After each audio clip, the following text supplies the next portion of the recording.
Selamat datang saudara-saudari.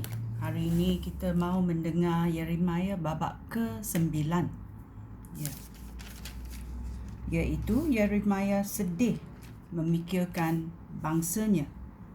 Adakah kamu sedih bila memikirkan negara kamu, bangsa kamu? Mari kita mendengar Yeremia.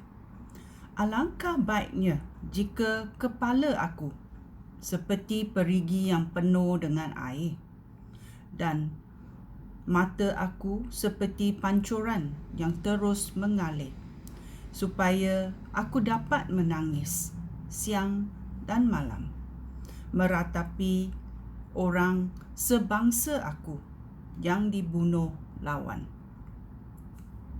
Alangkah baiknya jika aku mempunyai tempat menginap di gurun, supaya aku menjauhkan diri daripada bangsa aku.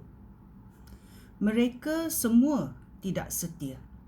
Mereka orang pengkhianat semuanya. Mereka selalu sedia untuk berdusta di seluruh negeri. Yang benar tidak berkuasa. Sebaliknya, ketidakjujuran bermaharajalela. Tuhan berfirman, umat aku tidak henti-henti melakukan kejahatan. Mereka tidak mengakui aku sebagai Allah. Setiap orang harus waspada terhadap kawan. Saudara sekandung pun tidak dapat dipercayai. Mereka seperti Yakub yang menipu saudaranya, dan setiap yang memfitnah kawannya. Mereka semua memperdaya kawan. Tidak seorang pun yang bercakap benar. Mereka sudah biasa bercakap dusta. Mereka tidak mahu berhenti berdosa. Kekejaman demi kekejaman, penipuan demi penipuan, terus menerus dilakukan.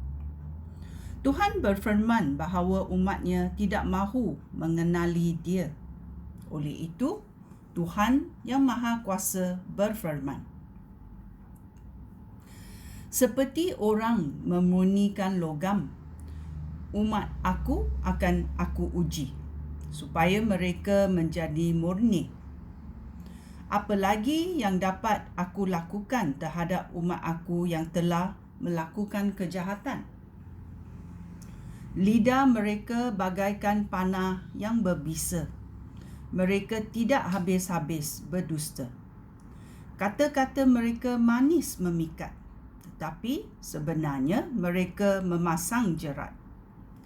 Tidakkah aku harus menghukum mereka kerana perbuatan itu? Tiadakah aku harus membalas dendam terhadap bangsa seperti itu? Aku, Tuhan, telah berfirman. Aku, Yeremia, berkata, aku akan meratapi gunung-gunung dan menangisi padang rumput, kerana semuanya sudah kering dan tidak dilalui orang. Bunyi ternakan tidak kedengaran lagi. Burung serta binatang liar sudah lari dan pergi. Tuhan berfirman, ayat 11. Aku akan menjadikan Yerusalem timbunan runtuhan, tempat persembunyian anjing hutan. Kota-kota Yahuda akan menjadi sunyi, tempat yang tidak lagi dihuni. Aku bertanya, ya Tuhan, mengapa negeri ini menjadi tandus dan kering seperti gurun, sehingga tiada orang melaluinya? Siapakah yang cukup bijak untuk mengerti akan semuanya? Kepada siapakah engkau memberikan penerangan tentang hal ini supaya dia dapat memberitahu orang lain? Ayat 13, Tuhan menjawab, hai, hal ini berlaku kerana umat aku tidak lagi memperhatikan ajaran yang aku berikan kepada mereka. Mereka tidak mentaati aku dan tidak mematuhi perintah aku. Mereka keras kepala dan mereka menyembah berhala Baal seperti yang diajar oleh nenek moyang mereka. Oleh itu, dengarlah apa yang akan aku Tuhan yang Maha Kuasa Allah Israel lakukan. Aku akan memberi umat aku tanaman pahit untuk dimakan dan racun untuk diminum. Aku akan mencerai-beraikan mereka antara bangsa-bangsa yang tidak dikenal oleh mereka atau nenek moyang mereka. Aku akan mengirim tentera untuk menyerang mereka sampai aku membinasakan mereka sama sekali. Penduduk Yerusalem berseru minta tolong. Ayat 17. Tuhan yang Maha Kuasa berfirman kepada umatnya, perhatikanlah apa yang sedang berlaku. Panggillah peratap upahan. Suruhlah perempuan-perempuan datang dan menyanyikan lagu perkabungan. Penduduk Yahuda berkata, suruhlah mereka segera menyanyikan lagu perkabungan untuk kami, sehingga mata kami dipenuhi air mata dan kelopak mata kami basah kerana menangis. Dengarlah suara tangisan di Sion. Kami sudah hancur. Kami sangat dipermalukan. Kami harus meninggalkan negeri kami. Rumah kami sudah dirobohkan. Aku berkata, dengarlah firman Tuhan, hai kaum wanita. Perhatikanlah firman-Nya. Ajarlah anak-anak perempuan kamu cara meratap. Ajarlah kawan-kawan kamu cara menyanyikan lagu perkabungan.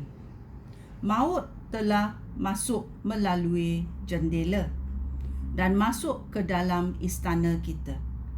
Maut telah menekam anak-anak di jalan raya dan kaum belia di lapangan terbuka. Mayat bertaburan di mana-mana seperti timbunan baja di tanah, seperti gandum yang dipotong dan ditinggikan oleh para penuai dan tidak dikumpulkan oleh sesiapa. Tuhan menyuruh aku memberitakan perkabaran itu. Tuhan berfirman, orang bijak tidak boleh berbangga kerana kebijaksanaan mereka. Orang kuat tidak boleh berbangga kerana kekuatan mereka. Dan orang kaya tidak boleh berbangga kerana kekayaan mereka.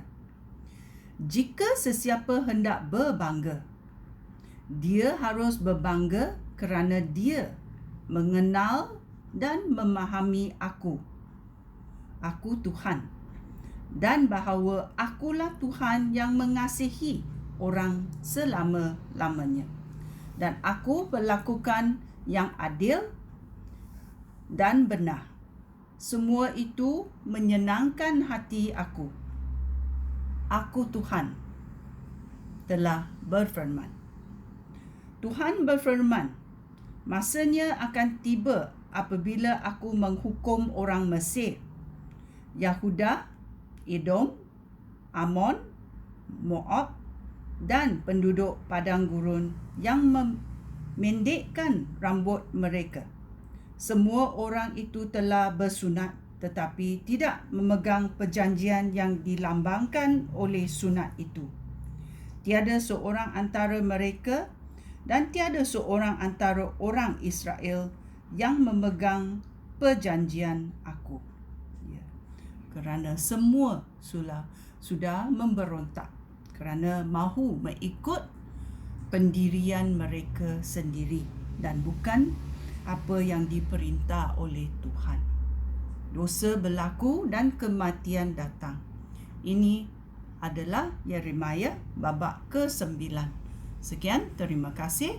Shalom.